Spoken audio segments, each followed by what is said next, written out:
Someday we'll get paid for this. Hello, news fans.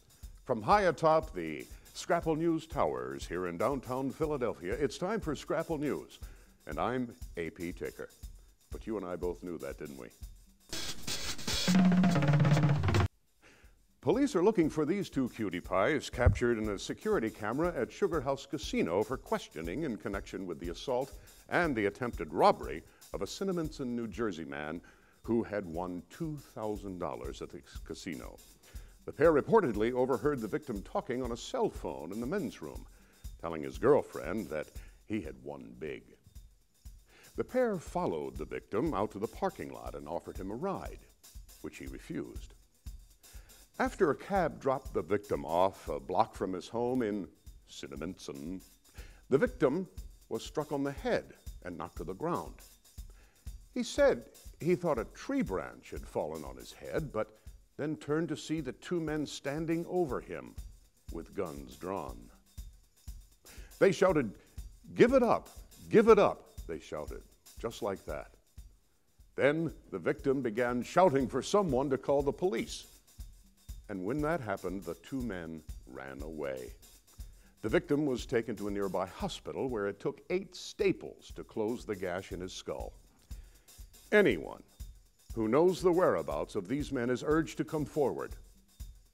It is time to take out the trash. Let's see. The first week they opened, the Sugar House took a cool $5 million off the streets.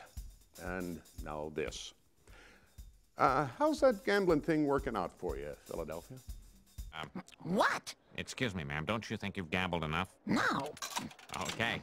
We're required by law to ask every 75 hours. Get another free drink.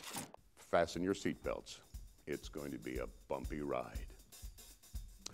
Recently, a drunk-ass Chester man brought 2 bloody kittens home and told his roommate he planned on eating them for dinner, according to a story in the Daily News of Philadelphia.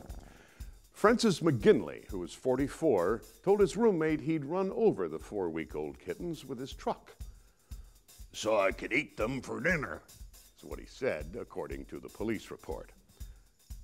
Mercifully, the drunk's roommate called the cops.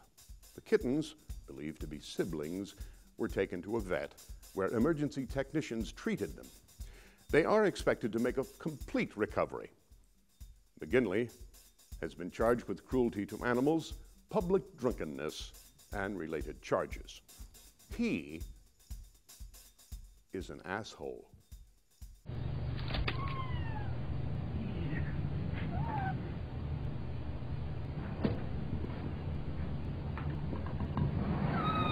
Nay. The kittens were named Karma and Nirvana by the vets that treated their wounds.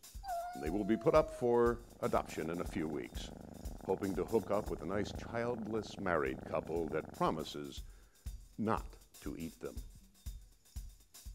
And now it's time for sports. And of course, that means it's time for Hot Karl. Hot Karl, Hot Karl. Huh. She just had this look on her face and just said, "I don't even own any saran wrap." Yes, thank you, AP, and hello, Scrapple sports fans.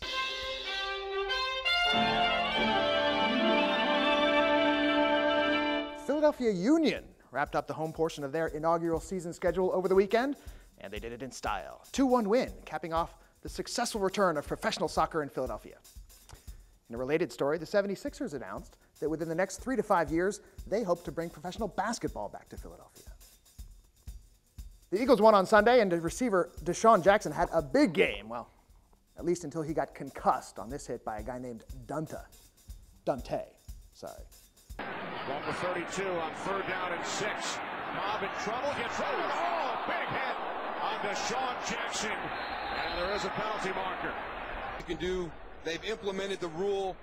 It's hard for the player. Thank goodness it looks like it's on the shoulder more than it was helmet to helmet. 23, defense.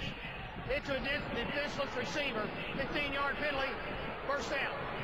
Jackson may be forced to miss multiple games.